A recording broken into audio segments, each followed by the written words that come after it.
All right, here's the reply. Here goes Leo Fioravanti in the tube. He's traveling and he comes out. Fioravanti is absolutely delighted. He disappeared from view.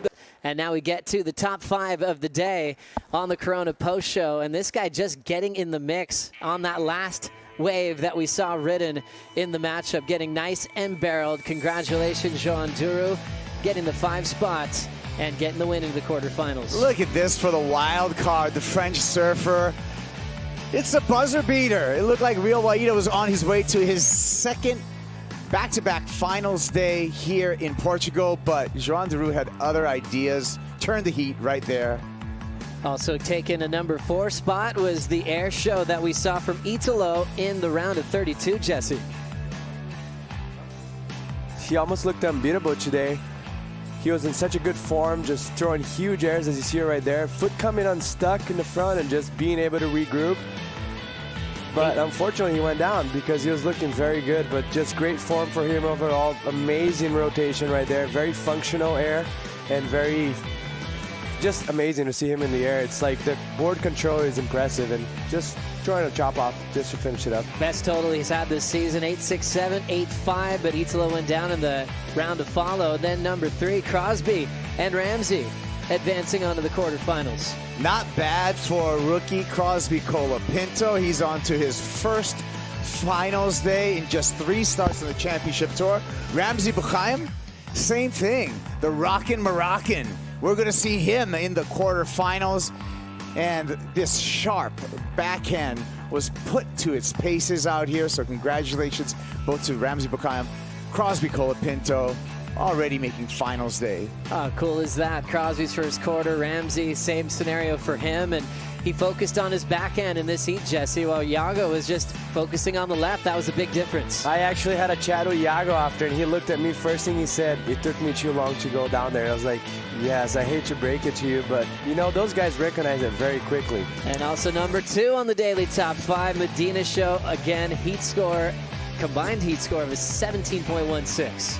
Ginormous numbers for Gabe Medina. Doing it on the forehand, doing it on the backhand, doing it in the air. Got that 9.33. Was throwing away numbers that surfers would just beg to have in their heats.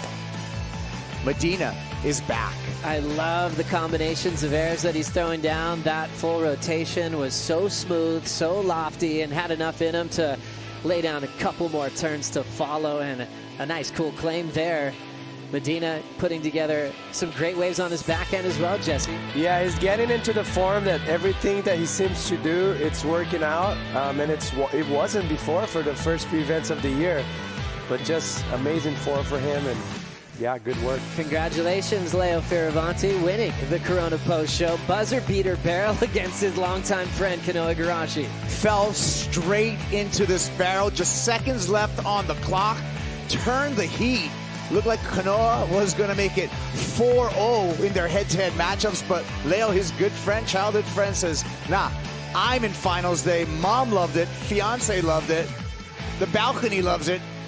Leo loved it. Oh, he absolutely did. I love Leo's reactions when he gets a buzzer beater. You can tell how much fire and passion is flowing through his veins. He's almost shaking when he comes in. You know, those are the moments that you dream about when you qualify for the tour, to have seconds ticking down, your best rival in the water.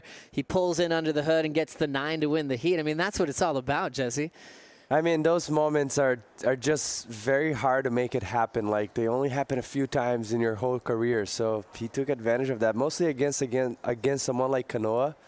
And the drop that late, that underneath, that was impressive from him. And he's going to remember that one for a while. And kind of like your call earlier, Kaipo, about Betty Lou going to a world title potentially this year. I'm seeing that in Leo making the WSL Final 5. I'm feeling his rhythm and his confidence is there to potentially be there in September.